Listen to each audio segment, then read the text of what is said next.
Bapak Ibu hadirin jamaah maghrib yang dimuliakan Allah subhanahu wa ta'ala. Syukur alhamdulillah malam hari ini kita kembali dapat berjamaah di masjid yang mulia ini. Dan kita lanjutkan kaji kita. Salawat dan salam semoga dilimpahkan buat junjungan kita Nabi Muhammad sallallahu alaihi wasallam serta keluarga beliau, sahabat-sahabat beliau dan pengikut-pengikut beliau. Untuk barokahnya kaji kita ini, mari kita sama awali membaca umul kitab di hadhihi niyah wa la kulli niyatin salihah wa ila hadratin nabiyil mustafa Muhammad sallallahu alaihi wa alihi wasallam. Al-Fatihah. A'udzu billahi minasyaitonir rajim. Bismillahirrahmanirrahim. Alhamdulillahi rabbil alamin arrahmanir rahim maliki yaumiddin. Iyyaka na'budu wa iyyaka nasta'in ihdinas siratal mustaqim siratal ladzina an'amta 'alaihim ghairil maghdubi 'alaihim waladdallin. Amin. Bapak Ibu hadirin jamaah maghrib yang dimuliakan Allah SWT. Pada bahasan yang lalu kita sudah jelaskan bahwa Allah menjadikan umat manusia ini menjadi 3 kelompok ya. Kelompok pertama yang bertakwa kepada Allah SWT. Kelompok kedua orang-orang yang kafir yang tidak menerima kebenaran dari Allah. Kelompok ketiga itu orang munafik. Ya. Dia mengakui Allah dan percaya kepada hari kiamat. Tetapi dalam hatinya dia tidak membenarkan ajaran-ajaran agama ini. Itu munafik ya. Nah lalu kelompok kaum muslimin ini dibagi Allah menjadi 3 kelompok. Apabila kita mengacu kepada surah Fatir ayat 32. A'udzubillahi minasyaitonir rajim. Tsumma awrasnal kitabal ladzina astafaina min ibadina. Faminhum zalimun li nafsi wa minhum muqtasid wa minhum sabiqum bil khairati biiznillah zalika huwa fadlul kabir. Kemudian kami wariskan kitab Al-Qur'an itu kepada orang-orang yang kami pilih dari hamba-hamba kami. Jadi Allah yang memilih kaum muslimin ini dipilah-pilahnya menjadi 3 kelompok. Faminhum zalimun li nafsi. Maka sebagian dari mereka itu zalim terhadap diri mereka sendiri. Wa minhum muqtasid, sebagian dari mereka itu pertengahan. Wa minhum sabiqum bil khairati biiznillah, sebagian dari mereka itu berlomba-lomba dalam melaksanakan kebaikan biiznillah dengan izin Allah. Zalika huwa fadlul kabir. Itulah karunia yang paling besar dari Allah SWT. Nah siapa yang zalimul li nafsi ini? Zalim terhadap diri mereka sendiri ini. Zalim itu artinya melanggar aturan-aturan Allah. Lihat saja ketika Nabi Adam alaihissalam diturunkan dari surga. Lalu apa wirid beliau? Rabbana zalamna anfusana wa illam taghfir lana wa tarhamna lanakunanna minal khasirin. Tuhan kami, sungguhnya kami zalim terhadap diri kami. Jika Allah tidak mengampuni kami, niscaya kami termasuk dalam kelompok orang-orang yang rugi. Kenapa? Karena melanggar aturan Allah. Jangan dekati pohon ini, gitu ya. Nah, melanggar turun dari surga. Jadi zalim. Jadi zalim itu melanggar aturan Allah. Ada zalim yang paling besar itu ketika Luqmanul Hakim menasihati anaknya. Ya bunayya la tusyrik billah. Inna syirka la zulmun azim. Hai anakku, janganlah engkau mensekutukan Allah.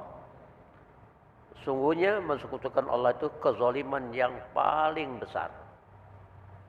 Atau melanggar aturan Allah juga ya. Ada syirik kecil yang saya khawatirkan kata Rasulullah SAW sepeninggalku kelak kalian ini terkontaminasi oleh syirkul asghar, syirik kecil. Apa itu ya Rasul? Riya. Riya itu ingin dipuji orang. Nah itu zalim, merugikan diri sendiri. Sebab kalau riya, apapun amal yang dia lakukan habis pahalanya. Ya, seperti kama salis safwatin alaihi turabun fa asabahu wabilun fatarakahu salda la yaqdiruna ala syai'in mimma kasabu wallahu la yahdil qaumal kafirin. Jadi misal orang yang riya itu membelanjakan hartanya diungkit-ungkit, itu seperti batu licin, di atasnya ada tanah, lalu ditimpa hujan lebat, habis. Nah, makanya zalim. Zalimul nafsi ini kelompok yang banyak melakukan kezaliman, maksiat kepada Allah SWT. Kenapa? Dia sholat juga. Ya. Tapi sholatnya itu yang disinyalir oleh Rasulullah SAW, aswa'un nas sariqatal ladzi fi sholatihi. Sejahat-jahat manusia adalah orang yang mencuri di dalam sholatnya. Sahabat heran lalu bertanya, kaifa yasruku min sholatihi ya Rasul? Bagaimana kok ada orang yang mencuri di dalam sholatnya ya Rasul? Qal, dijawab oleh beliau, allazi la yutimmu ruku'aha wa sujudaha. Mereka yang tidak sempurna ruku' dan sujudnya. Mematuk-matuk, kata Abu Hurairah, kami dilarang oleh Rasulullah SAW mematuk-matuk seperti ayam jantan. Ngebut, ya tidak tumanina, itu pencuri. Nah karena itu sholatnya tidak berfungsi tanha anil fahsya'i wal munkar, mencegah dari perbuatan keji dan munkar. Padahal dalam surah Al-Ankabut itu Allah nyatakan aqimis sholata innas sholata tanha anil fahsya'i wal munkar wala zikrullahi akbar. Dirikanlah sholat. Sesungguhnya sholat itu mencegah dari perbuatan keji dan mungkar. Sholat yang hatinya ingat, ya, wala zikrullahi akbar. Sholat yang hatinya ingat kepada Allah, itu yang lebih besar pahalanya, kualitasnya di sisi Allah Subhanahu wa taala. Nah, makanya bagaimana supaya kita bisa meningkat dari zalimul nafsi menjadi muktasid? Sebab zalimun nafsi ini menurut Rasulullah SAW itu hisabnya kelak berat. Kenapa? Karena dia mati berdosa besar sebelum bertaubat. Ya, mati sebelum bertaubat. Sesuai dengan penjelasan Jibril alaihissalam juga, ketika Jibril berkunjung kepada Rasulullah SAW, tapi performance-nya, penampilannya tidak ceria. Lalu ditanya oleh Rasulullah SAW, wahai Jibril, kenapa kehadiranmu kali ini tidak ceria seperti sebelum-sebelumnya? Kata Jibril alaihissalam, tak pantas yang mengetahui betapa dahsyatnya siksa neraka itu bergembira. Kehadiranku kali ini berbarengan dengan perintah Allah menyulut api neraka. Disulut 1000 tahun menjadi merah. Disulut 1000 tahun lagi menjadi putih. Disulut 1000 tahun lagi menjadi hitam dan terus dinyalakan, tidak henti-hentinya. Kalau bocor selubang jarum saja ke muka bumi ini, hancur lebur 7 lapis bumi ini. Lalu Jibril alaihissalam menjelaskan neraka itu ada 7 tingkatan. Tingkatan pertama itu dihuni oleh Fir'aun, iblis dan orang munafik. Kedua, ketiga, keempat, kelima, keenam dijelaskan oleh Jibril alaihissalam. Tapi yang ketujuh tidak. Wahai Jibril, kata Rasul, kenapa yang ketujuh tidak engkau jelaskan? Apa itu untuk umatku? Iya, kata Jibril, untuk umatmu yang berdosa besar mati sebelum bertaubat. Pingsan Rasulullah SAW. Lalu kepala Rasulullah dipangku oleh Jibril alaihissalam. Setelah siuman, Rasulullah SAW menangis. Dan Jibril pun ikut menangis. Tapi kata Jibril, wahai Muhammad, kelak engkau diizinkan Allah memberi syafaat kepada mereka. Lalu Rasulullah SAW menemui malaikat Malik, dikeluarkanlah umat Nabi Muhammad SAW yang zalimul nafsi ini dari neraka, disuruh mandi di sungai yang namanya Nahrul Hayawan. Setelah mandi bersih, diberi pakaian dari surga, tapi di keningnya ada tulisan Al-Jahannamiyun, bekas penghuni neraka jahanam. Nah, jadi hisabnya berat, ya. Jadi bagaimana supaya kita terhindar dari zalimul nafsi ini, meningkat menjadi muktasid. Muktasid ini pertengahan. Muktasid ini sudah mempersiapkan diri untuk kepentingan akhirat. Kalau zalimul nafsi tadi lebih mengutamakan kepentingan duniawi. Karena itu sikapnya halal haram hantam. Itulah yang diistilahkan dengan STMJ itu. Sholat terus, maksiat jalan. Nah, yang muktasid ini sudah tidak melakukan maksiat lagi. Kenapa? Karena sholatnya berfungsi tanha anil fasya'i wal munkar. Mereka sudah mempersiapkan yang sunat-sunat. Ya. Mereka sudah mulai menggemarkan zikir. Karena kan dalam surah Al-Hasr itu ya. Ya ayyuhallazina amanu taqullaha wal tanzur nafsum ma qaddamat lighad wattaqullaha innallaha khabirum bima ta'malun. Hai orang-orang yang beriman, bertakwalah kepada Allah dan hendaklah setiap diri kalian melakukan persiapan apa yang kalian lakukan untuk menyongsong hari esok. Wattaqullah, bertakwalah kepada Allah. Innallaha khabirum bima ta'malun. Sungguhnya Allah Maha mengetahui apa yang sudah kalian lakukan. Lalu ayat berikutnya, wala takunu kallazina nasullaha fa'ansahum anfusahum ulaika humul fasiqun. Janganlah kamu menjadi seperti orang yang melupakan Allah, tidak suka zikir, tidak suka ingat kepada Allah. Ya.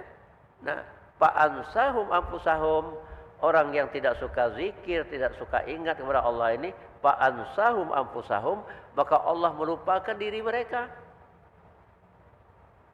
Karena Allah melupakan diri mereka, faulaika humul fasiqun, maka mereka itu termasuk kelompok yang suka melakukan fasik, melanggar aturan-aturan Allah, zalim tadi itu. Jadi kuncinya mulailah gemar zikir supaya meningkat dari zalimul nafsi menjadi muktasid, naik pangkat. Karena zikir ini seperti dianjurkan Rasul ini. Zikir yang kita lakukan ini dari Rasul sallallahu alaihi wasallam. Setiap sesudah sholat fardu, ucapkan istighfar 3 kali.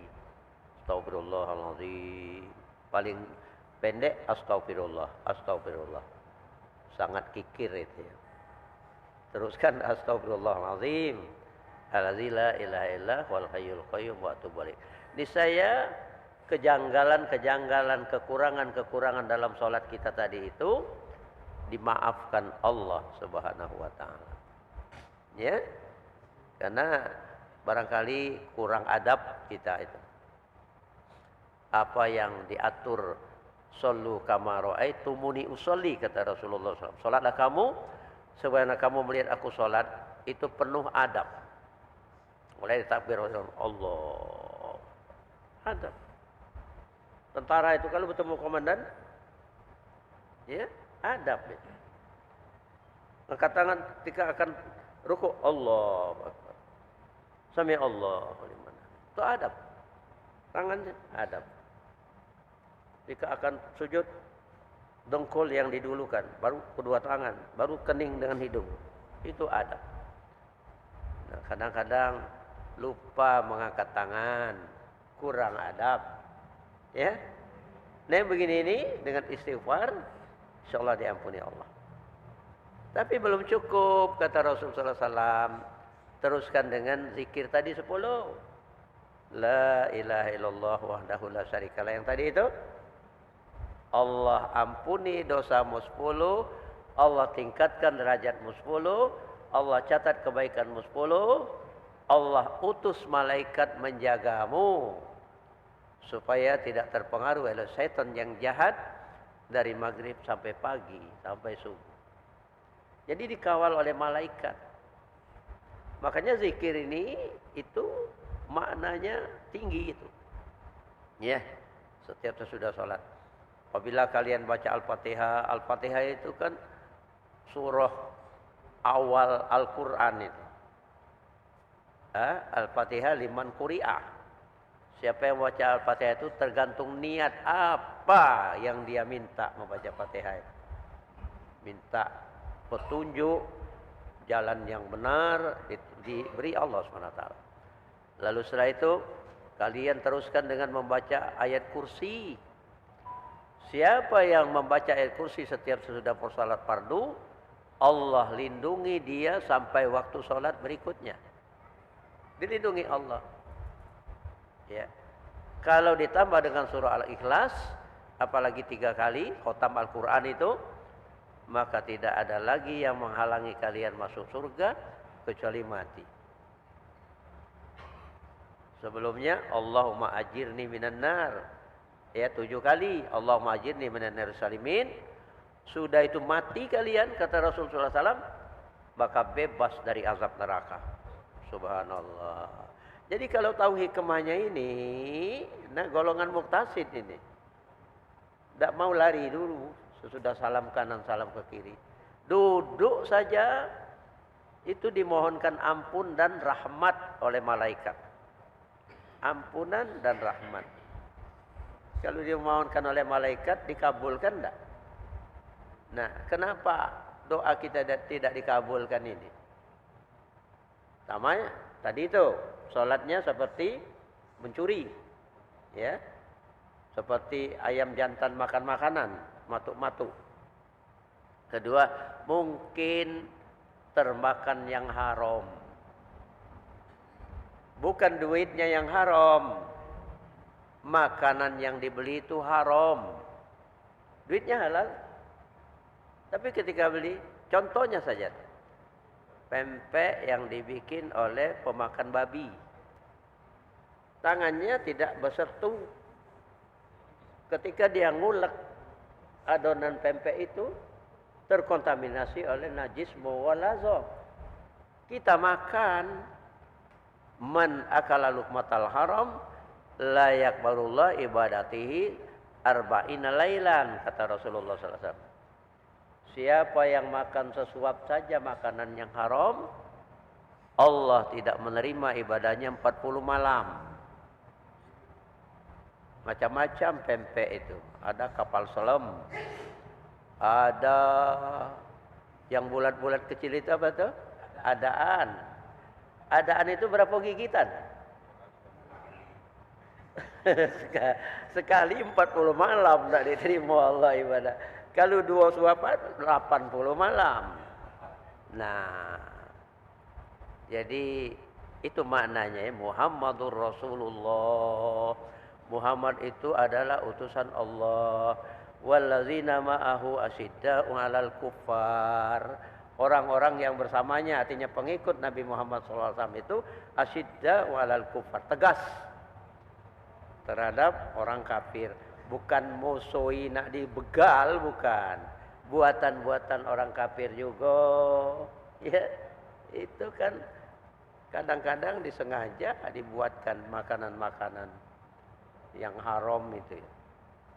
Jadi walantar doan kal yahudu walan nasara hatta tattabi'a millatahum. Tak akan senang-senang orang Yahudi dan orang Nasrani itu kepada kalian sampai kalian mengikuti agama mereka. Nah, jadi hati-hati dalam makan ini. Ya, supaya kita bisa meningkat derajatnya menjadi muktasid. Muktasid ini kata Rasulullah SAW, kelak hisabnya ringan dan bisa langsung masuk surga. Karena dia sudah mempersiapkan diri tadi, sudah menyukai zikir, minimal zikir sesudah sholat. Ikutilah itu, ya. Kalaupun sholat sendiri, zikir juga. Kadang-kadang tidak sempat berjamaah. Ya. Syukur kalau berjamaah. Di samping 27 derajat, kehusuan itu lebih tinggi daripada sholat sendiri. Kalau sholat sendiri itu kadang-kadang ngawur. Sudah 4 rakaat, apa baru 3 rakaat. Ya. Nah, itu iblis itu. Makanya dianjurkan Rasulullah SAW sebelum membaca surah Al-Fatihah itu ta'awuz. A'udzubillahi minasyaitonirrajim. Ya. Aku berlindung pada Allah dari setan yang terkutuk. Apa setiap rakaat? Iya, setiap rakaat. Karena tadi itu ragu itu di rakaat keberapa? Ketiga, keempat ya. Artinya bukan mengganggu di rakaat pertama saja setannya. Makanya ta'awuz. Nah, jadi perbaiki kualitas sholat kita. Kedua, hindarkan dari hal-hal yang haram. Lalu untuk hal tersebut, mulailah menggemari zikir. Ya, duduk saja itu sudah dimohonkan ampun oleh malaikat. Apalagi kalau mengikuti zikir-zikir tadi ya. Apabila setiap sesudah sholat fardu, kalian baca tasbih subhanallah 33 kali, alhamdulillah 33 kali, Allahu akbar 33 kali, maka Allah ampuni dosa-dosamu walaupun sebanyak buih di lautan. Subhanallah. Jadi sudah berdoa bersama imam, karena kata Rasulullah SAW, jadikanlah imam sholat kamu itu ulama kamu, supaya doa kamu itu diijabah oleh Allah SWT. Cari imam kamu itu yang warok, yang membelakangi bukan saja yang haram, tapi yang subhat. Ya, subhat itu kayak apa sih? Oh, subhat itu markup itu subhat itu. Disuruh belanja di kantor itu, dinaikkan harganya. Selisihnya itu masuk kantong. Subhat. Subhat itu lebih dekat kepada haram. Kalau haram, sesuap saja dimakan, maka ibadahnya tidak diterima Allah SWT. Lalu apalagi yang perlu kita jelimati supaya meningkat kepada muktasid ini? Bagi yang memiliki harta kekayaan, nisabnya 20 dinar emas. Dinar emas itu mata uang. Jadi kita harus dikonversi. 20 dinar emas itu kalau digeramkan 91,23/25 gram. Ya. Kalau disukukan 14 suku. Kalau diuangkan, karena mata uang, dinar itu mata uang, jadi diuangkan, dirupiahkan. Satu suku itu 5 juta. 14 suku 70 juta. Nah, setiap 10 juta wajib dikeluarkan zakatnya 250.000. 70 juta, 1.750.000. Kalau tidak dikasihkan kepada yang berhak, ya, siapa haknya itu? Fi amwalihim haqqum ma'lum lisaili wal mahrum. Di dalam harta orang yang berpunya itu ada hak as-sa'il, orang yang minta-minta, al-mahrum, dia tidak minta-minta tapi serba kekurangan dalam kesehariannya. Siapa yang tahu dia kekurangan? Keluarga dekat atau tetangga dekat. Hak mereka itu 1.750.000 itu kalau tidak diberikan, dimakan oleh yang memiliki harta ini haram. Sesuap saja tadi 40 malam ibadah tidak diterima Allah. Kalau 1.750.000 berapa suap?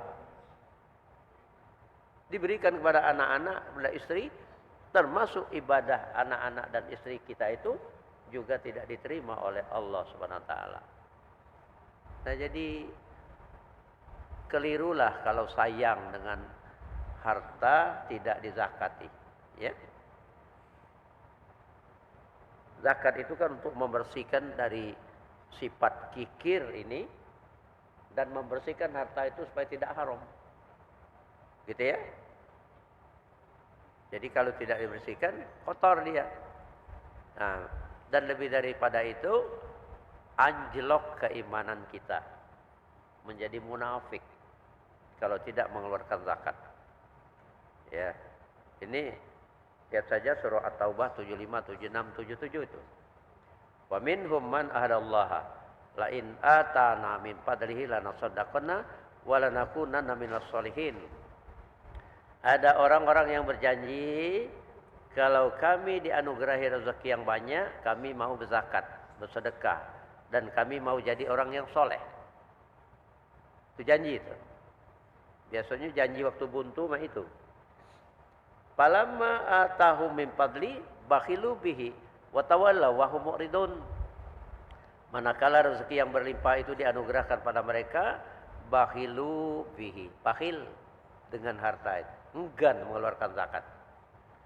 Fa aqabahum nifaqu fi qulubihim ila yaumil qiyamah, maka kami timpakan munafik ke dalam hati mereka itu sampai berjumpa dengan kami di hari kiamat. Kalau munafik tempatnya di mana? Innal munafiqina fid darkil asfali minan nar. Sungguhnya orang munafik itu di lantai paling bawah dari api neraka. Tadi itu kata Jibril ya, lantai pertama itu untuk orang-orang munafik, untuk Fir'aun, untuk iblis. Nah, jadi banyak faktor yang harus kita pelajari, kita bahas, kita adakan evaluasi diri. Kenapa kita masih malas beribadah? Mungkin kita termasuk zalimul nafsi itu. Nah, tandanya kalau kita sudah meningkat kepada muqtasid, kita gemar beribadah, kita menikmati zikir-zikir. Ini zikir standar saja baru. Ya. Ada zikir yang masuk kepada kelompok thariqah. Jadi kalau mau meningkatkan kualitas menjadi sabiqum bil khairati biiznillah. Sebelum kita bahas ya, berlomba-lomba dalam melaksanakan kebaikan itu, maka tugas pokok kita ini kan beramal. Allazi khalaqal mauta wal hayata liyabluwakum ayyukum ahsanu amala. Allah menciptakan ada kematian, ada kehidupan itu untuk menguji siapa di antara kita-kita ini ahsanu amala, yang paling baik amalnya. Nah, amal itu ada 3. Ada amal syariat, ada amal thariqat, ada amal hakikat. Amalan syariat ini mekanismenya pertama taubat, kedua takwa, ketiga istiqomah. Untuk apa amalan syariat ini? Limaslahatil jawarih, limaslahatil jasad, untuk kemaslahatan anggota badan kita ini, untuk kemaslahatan jasad kita ini. Ya. Nah, jadi ada pengaruhnya kepada kesehatan jasad. Kenapa kita diperintahkan sholat? Ada sholat duha, ada sholat tahajud, gitu ya. Nah, itu ada hubungannya itu. Kalau kita pagi-pagi makan ini tidak boleh berlebih. Allah benci dengan perut yang penuh dengan makanan yang halal. Ya, disuruhnya berhenti dulu kita. Sampai di sini dulu. Mohon maaf kalau ada hal-hal yang kurang berkenan. Kepada Allah kita mohon ampun. Billahi taufiq wal hidayah. Assalamualaikum warahmatullahi wabarakatuh. Na'udzubillahi minasyaitonir rajim. Bismillahirrahmanirrahim. Alhamdulillahirabbil alamin. Hamdas syakirin, hamdan na'imin, hamdan yuwafi ni'amahu wa yukafi'u mazidah. Ya Rabbana lakal hamdu kama yanbaghi li jalali wajhikal karimi wa azimi sultanik. Allahumma shalli ala sayyidina Muhammad wa ala ali sayyidina Muhammad. Rabbana zalamna anfusana wa illam taghfir lana wa tarhamna lanakunanna minal khasirin. Rabbana ighfir lana dzunubana wa liwalidina warhamhum kama rabbawna shighara wa li jami'il muslimina wal muslimat wal mu'minina wal mu'minat al ahya'i minhum wal amwat bi rahmatika ya arhamar rahimin. Allahumma ahrijna min zulumatil wahmi wa akrimna binuril fahmi wabta' alaina bi ma'rifatil ilmi wassahhil lana abwaab fadlika ya arhamar rahimin. Allahumma arinal haqqa haqqan warzuqna ittiba'ah wa arinal batila batila warzuqna ijtinabah. Allahumma ja'al jam'ana hadza jam'an marhuma wa tabarruqana min ba'dihi tabarruqan ma'suma. Rabbana hab lana min azwajina wa dzurriyyatina qurrata a'yuni waj'alna lil muttaqina imama. Rabbana atina fid dunya hasanah wa fil akhirati hasanah wa qina azabannar wa adkhilnal jannata ma'al abrar ya aziz ya ghaffar ya rabbal alamin. Wa sallallahu ala sayyidina Muhammadin nabiyil ummi wa ala alihi wa ashabihi ajmain. Subhana rabbika rabbil izzati amma yasifun wa salamun alal mursalin walhamdulillahi rabbil alamin. Taqabbalallahu minna.